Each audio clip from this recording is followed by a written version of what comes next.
Good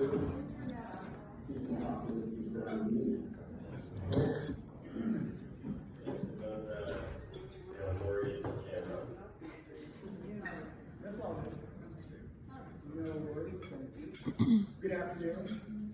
On August 2nd, 1941, my mother, Maria Antonina Walczakowski-Waltanavish-White, was born in Ternopil, Ukraine, which is just east of the Polish border.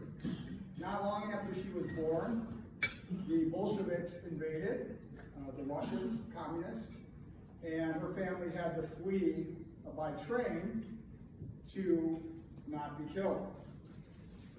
They didn't know where their trains were going.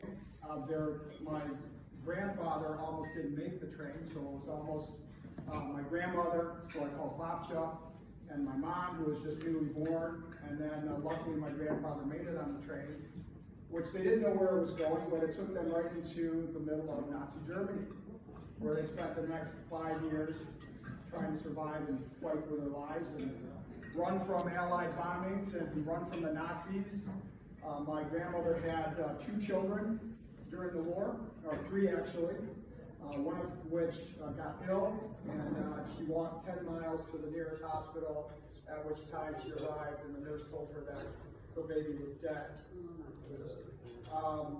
They eventually made it back to the States, thankfully, and I spent up until 7th grade, we lived with my grandparents in Detroit, Michigan, and my parents worked, and I spent a lot of time with my grandmother, who I call Babcha, and she told me a lot of war stories.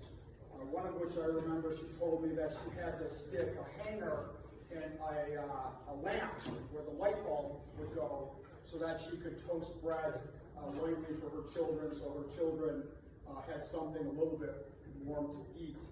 So anytime I'm having a challenging time in my life, a bad day, the internet's not running as fast as I like it.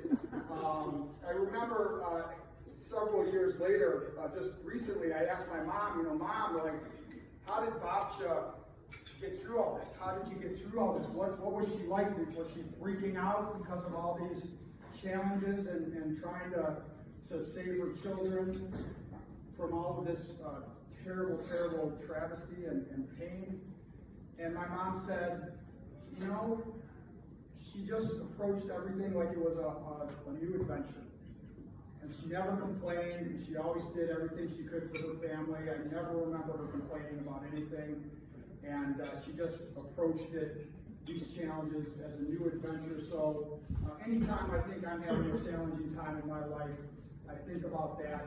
And obviously now we can think about the people in our world and in Ukraine having similar challenges, and to just be appreciative that maybe we can look at our smaller challenges as just another challenge to overcome. Thank you.